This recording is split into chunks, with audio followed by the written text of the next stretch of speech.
महाराष्ट्रासाठी आम्हाला काही जनतेसाठी आणि महाराष्ट्रातल्या काही अडचणींसाठी केंद्राकडे बोलायचं नाही, मग कुठं बोलायचं? अगोदर तर सरकारना ते केंद्राशी बोलणं त्यांना कमीपणाचं वाटायचं, पण आम्हाला ते वाटत नाही. आम्ही शेवटी जनतेसाठी, महाराष्ट्रासाठी आदरणीय प्रधानमंत्री नरेंद्र मोदीजी असतील, बाकी अमितभाई असतील, इतर जे काही मंत्री असतील, त्या संदर्भामध्ये त्यांच्याशी चर्चा करून महाराष्ट्रासाठी काही ना काही केंद्राने नेहमीच दिलेलं आहे. हजारो कोटी महाराष्ट्रासाठी दिलेले आहेत. ते शेवटी मागितल्याशिवाय मागायला तर पाहिजे, प्रयत्न करायला पाहिजे. रात्री उशिरापर्यंत खूप बैठकी झाल्या, बैठका सुरू होत्या अशी कानावरती चर्चा आहे. कोणाच्या बैठका? आम्ही पण काही ठिकाणी गाठी झाल्या, अशी चर्चा कानावरती आहे. काय वास्तविकता आहे? महाराष्ट्रासाठी घटना ज्या घडल्या त्या सगळ्या तुम्हाला सांगितल्या आणि त्याच्यातले सगळे विषय आपल्याला माहीत आहेत. त्यामुळे आणखी काही असं दुसरे काही विषय रात्रीच्या 1:30 वाजता काय बैठका महाराष्ट्राच्या विकासासाठी किंवा अशा होत नाहीत आणि त्या झाल्याही नाहीत आमच्या बैठका.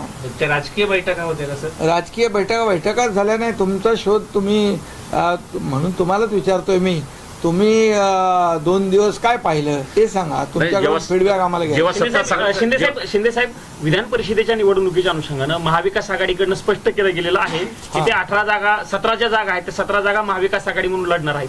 महायुतीचं नेमकं काय सध्या सुरू आहे जागा वाटपाचं तुमच्या? 17 जागा काय महाविकास आघाडी 17 जागेवरती निवडणूक लढवणार आहे, त्यांनी स्पष्ट केलेलं. काल त्यांची बैठक पण झाली. युतीचं नेमकं काय? युतीचा कुठं घोडा? महाविकास आघाडी 17 जागा लढवेल, पण एकही जागा जिंकेल असं मला वाटत नाही.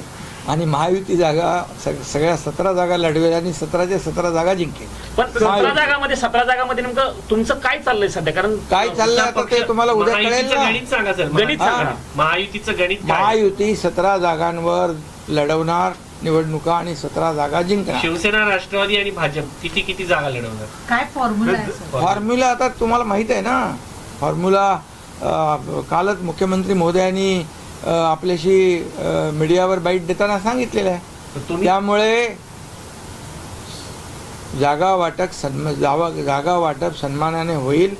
महायुतीमध्ये कुठलेही मतभेद नाहीत आणि महायुती एकजुटीने 17 जागा लढवेल आणि 17 जिंकेल हा विश्वास तुम्हाला.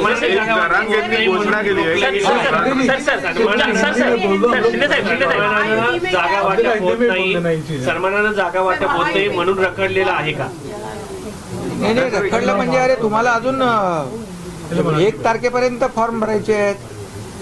काय तुम्ही एवढ्या घाईवर का? तुम्हाला आमच्यापेक्षा तुम्हाला जास्ती घाई आहे लागलेली आहे. घोषणा केली आहे की रणरणत्या उन्हात मी म्हणजे थेट उन्हामध्ये विना छपरा शिवाय मी उपोषणाला बसणार आहे, अन्न पाणी त्याग करून. नाही, आता त्यांना प्रसाद लाड आमचे आमदार जाऊन भेटले आणि त्यांनी काही गोष्टी त्यांच्या मागण्या ज्या आहेत त्या ऐकून घेतलेल्या आहेत. मुख्यमंत्री महोदयांच्या बरोबर त्यांनी त्या सांगितलेल्या आहेत आणि मला वाटतं आम्ही चर्चा करू मुख्यमंत्री महोदय आणि आम्ही. आणि जे काही शेवटी मराठा समाजाला मी मुख्यमंत्री असताना मी होतो, अजितदादा, देवेंद्रजी, आम्ही मिळून जे निर्णय घेतले मराठा समाजाला आत्तापर्यंत जे कुणबी प्रमाणपत्र मिळत नव्हते ते लाखो कुणबी प्रमाणपत्र देण्याचा निर्णय घेतला. जस्टिस शिंदे कमिटी आम्ही नेमली, त्यांनी ते कुणबी प्रमाणपत्र नोंदी शोधल्या. 10% आम्ही आरक्षण दिलेलं आहे आणि बाकी जे काही ज्या योजना सारथीच्या आहेत, त्याचबरोबर अण्णासाहेब पाटील आर्थिक विकास महामंडळ आहे, या माध्यमातून मराठा समाजाला न्याय देण्याचं काम केलं आणि जे काही उर्वरित प्रश्न आहेत ते देखील सोडवण्यासाठी सरकार सकारात्मक आहे.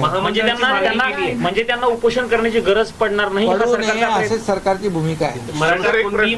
मराठा कुणबी महामंडळाची देखील त्यांनी मागणी केलेली आहे. ठीक आहे, त्याच्यावर आता मुख्यमंत्री आणि आम्ही चर्चा करू. मुख्यमंत्र्यांनी पंतप्रधान नरेंद्र मोदी एक प्रश्न असा आहे या सगळ्याला जोडूनच की आता आसाममध्ये म्हणजे समान नागरी कायदा लागू केला गेला, एक तिसरं राज्य ठरलंय देशातलं समान नागरी कायदा लागू करणार. महाराष्ट्राने पण पुढाकार घ्यावा यासाठी असं वाटतं का? खरं म्हणजे हा विषय काल तुम्ही मला वाटतं प्रश्न विचारला होता. मी सर्वप्रथम आसामचे मुख्यमंत्री हेमंत बिस्वा शर्मा यांचं मी अभिनंदन करतो. सरकार स्थापन झाल्यानंतर तात्काळ त्यांनी हा निर्णय जो समान नागरी कायद्याचा घेतला त्याबद्दल त्यांचं मी अभिनंदन करतो. आणि शिवसेनेची भूमिका सुरुवातीपासून तीच राहिलेली आहे, बाळासाहेबांची भूमिका तीच राहिलेली आहे की एक देश एक कायदा, समान नागरी कायदा, सगळ्यांना समान हक्क असले पाहिजे, समान न्याय असला पाहिजे, ही बाळासाहेबांची भूमिका आहे सुरुवातीपासून, आताची भूमिका नाही आहे. त्यामुळे एक देश एक कायदा असला पाहिजे ही भूमिका शिवसेनेची सुरुवातीपासून आहे. त्याचबरोबर या देशाचे प्रधानमंत्री नरेंद्र मोदीजी यांनी देखील अनेक वेळा उल्लेख केलेला आहे, एका देशात दोन कायदे कसे काय असू शकतात. आणि त्यामुळे मला वाटतं आमची भूमिका जी आहे ही सकारात्मक आहे, स्पष्ट भूमिका आहे, समान नागरी कायदा च्या बाजूची आहे. आणि यामध्ये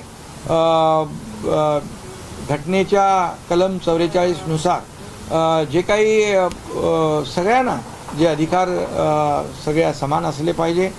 आणि मी या बाबतीमध्ये मुख्यमंत्री महोदयांशी देखील चर्चा करेन. आणि आम्ही सरकार म्हणून या बाबतीमध्ये जो सकारात्मक, जसं बाळासाहेबांची जी 3 स्वप्न होती, अयोध्येत राम मंदिर बांधणे, 370 कलम हटवणे आणि तसंच समान नागरी कायदा, ही 3 स्वप्न होती. त्यापैकी 2 स्वप्न आदरणीय प्रधानमंत्री नरेंद्र मोदीजी आणि गृहमंत्री अमित भाई यांनी पूर्ण केलेली आहेत. मला वाटतं हे 3रं स्वप्न देखील पूर्ण होईल असा विश्वास आहे. महाराष्ट्र सरकार, दिल्ली आयोग, आणि मुख्यमंत्री एक मिनिट, आणि याच्यामध्ये काही लोक जे काही गैरसमज पसरवतात, याच्यामध्ये याच्यावर अन्याय होईल, त्याच्यावर अन्याय होईल, तर आदिवासी समाजाच्या बाबतीमध्ये देखील काही कन्फ्युजन क्रिएट करतात लोक. परंतु काल परवा गृहमंत्री अमित भाईंनी स्वतः स्पष्ट केलेलं आहे की यामध्ये कुठल्याही परिस्थितीमध्ये आदिवासी समाजाचे जे हक्क आहे, संस्कृती आहे, परंपरा आहे, त्यांच्या चालीरीती आहेत, त्याच्यावर कुठलाही परिणाम होणार नाही. काही लोक म्हणतात की आरक्षण जाईल, पण आरक्षण आणि समान नागरी कायदा याचा कुठंही अर्थोअर्थी संबंध नाही. आरक्षण हा विषय घटनेने दिलेला आहे SC STला. त्यामुळे काही लोक याला विरोध करायचा म्हणून लोकांची दिशाभूल करतात यामध्ये. आणि म्हणून मी एवढंच सांगेन की या बाबतीमध्ये आम्ही सकारात्मक आहोत. सर, शिंदे गुदमरले आहेत असे संजय राऊत हे जितेंद्र ठाकूरांना एक मिनिट शिंदे गुदमरले आहेत आधीच या पूर्ण सरकारमध्ये असे संजय राऊत यांनी विधान केलंय विधान परिषदच्या सध्याच्या स्थितीला बघून. ते बोलतात फडणवीस सांगत आहेत मित्र आहेत, पण आज भाजप आणि शिंदे एकत्र पुढे लढू शकत नाही असं संजय आणि हितेंद्र ठाकूर यावर मला म्हणत होते भेटले त्यांना भाजपवाले विधान परिषदेत. आम्ही एकच सांगतो की महायुती मजबूत आहे, आम्ही एकत्र काम करतोय, एकत्र महाराष्ट्राचा विकास वेगाने सुरू आहे. याची पोटदुखी विरोधी पक्षाला आहे, याचे जे काही पचनी पडत नाही त्यांच्या, म्हणून हे अशा प्रकारच्या दिशाभूल करणारी वक्तव्य करत असतात. त्याच्यावर आम्हाला काही लक्ष द्यायचं नाही. 2च प्रादेशिक पक्ष आहे, एक उद्धव ठाकरेचा पक्ष आणि दुसरं शरद पवारांचा. आणि आमचा काय कुठला पक्ष? नाही, आज महाराष्ट्रामध्ये भारतीय जनता पक्ष सगळ्या निवडणुकांमध्ये आपण पाहिलं तर पहिल्या क्रमांकाचा पक्ष आणि आमचा शिवसेनेचा 2ऱ्या क्रमांकाचा पक्ष. त्यामुळे आता त्यांचे जे काही नंबर कुठे गेलेत ते त्यांनाच माहीत नाहीये. त्यांचे नंबर जे आहेत ना, किती नंबरला गेलेत तेच त्यांना कळत नाहीये. फडणवीसांना म्हणत होते जितेंद्र ठाकूर तू राहील किंवा मी राहील. जितेंद्र ठाकरे फडणवीसांना म्हणत होते एकेरी भाषेत एकतर तू राहील किंवा मी राहील. आता ते ठाकरे भाजपच्या म्हणजे देवेंद्र फडणवीस यांच्या जवळ जाताना दिसत आहेत किंवा तसं ते दाखवत आहेत. त्याच्याबद्दल तुमचं काय मत? SMS पाठवतायत, रात्री SMS पाठवतायत. पूर्वी म्हणाले एकतर तू राहशील किंवा मी राहील. खरं म्हणजे अशी टोकाची भाषा करणारे लोक आज त्यांची काय परिस्थिती झालेली आहे. आज ते किती म्हणजे त्याला काय म्हणतो आपण,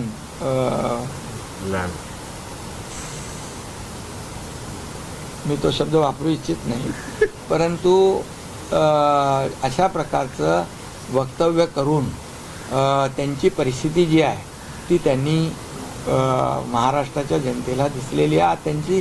हा जो केविलवाना प्रयत्न आहे, खरं म्हणजे ज्यांनी अगदी टोकाची भाषा वापरली ते आता त्यांचं बदललेलं रूप पाहून त्यांची केविलवाणी परिस्थिती जी आहे ती महाराष्ट्राच्या समोर आलेली आहे आणि याला जबाबदार तेच आहे.